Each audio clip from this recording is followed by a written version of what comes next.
And good morning, everybody. We are back to virtual learning, and what we will be doing over the next 3 days is having virtual classes. Today we are having a short lecture and a short video.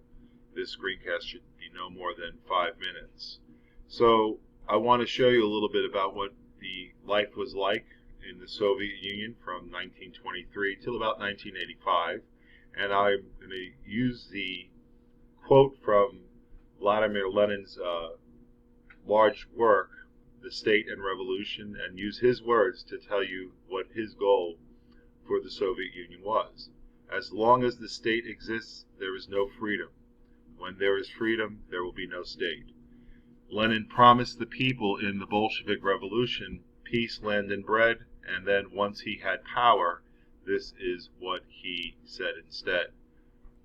So in 1917 through 23, Russia goes through two revolutions: the Menshevik Revolution, which is about liberty and some social reforms, particularly institution of some socialistic programs to kind of close the gap between the aristocracy, the 2% of the nation that were close to the Tsar, and the masses, particularly the peasants and the workers, the proletarians. The Constitution is drawn, and it seemingly, at first, looks great. There will be an elected legislature, and popular sovereignty will be given to the republics. Everyone over the age of 18 can vote, including women. The USSR is a multinational and a multi-ethnic nation with many languages and cultures, and they each will have some representation in the Soviet Congress. The reality becomes very different. There's only one political party, the Communist Party, and all those candidates have to be approved by the central office, by Lenin or those very close to him. Russia absolutely dominates the other republics, and they are called satellites, which means they revolve around Russia. They exist to meet Russia's needs, and that means the party's needs. All productivity is controlled by the Central Committee, and productivity drops across the nation. And of course, you start having a terror program that was talked about by Lenin and the necessity for it, and he makes Robespierre look like a 5-year-old. That's how severe the totalitarianism is in Russia.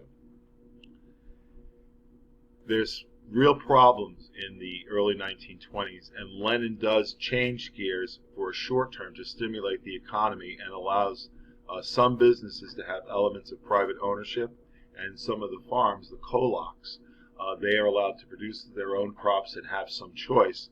This lasts for about 3 or 4 years. The people get used to it, particularly the farmers, and this is going to cause a problem.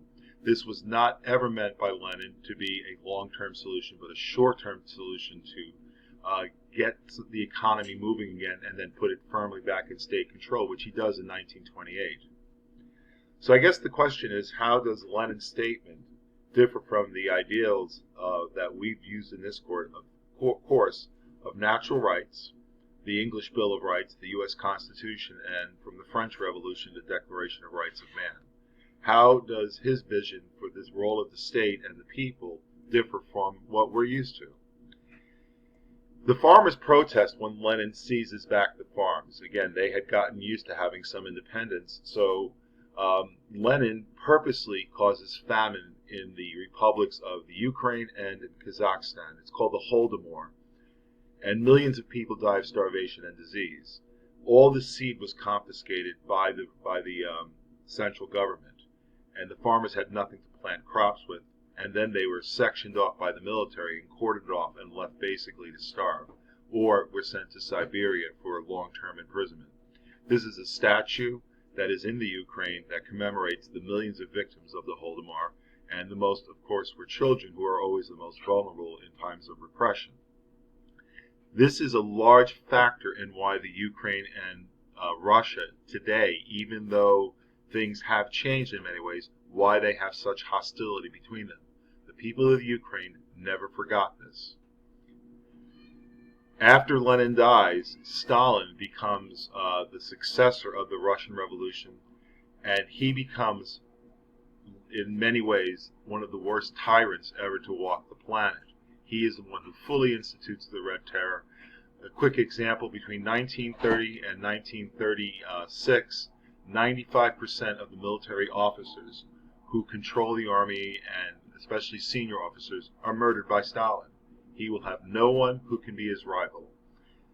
So the Soviet Union is very different than the promise that the Bolsheviks made. Again, in Russia's history, they had 300 years of tyranny under the Romanov dynasty, and then about 75 years of tyranny and totalitarianism under the Soviets. For 6 months, from February through October of 1917, there was a glimmer of hope. And hopefully that the changes that have occurred in Russia, starting with Glasnost in the mid-1980s under President Gorbachev, will continue. Do they have problems? Yes, they do. But democracy is a process, and so is the idea of self-representation. And liberty is something these people are not used to. Hopefully this makes you cherish the huge amount of liberty that you have in America and in countries like England and France.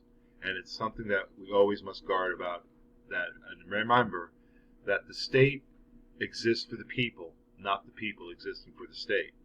So have a great day. Be safe out there. And I will see you online and hopefully soon in class. Bye-bye.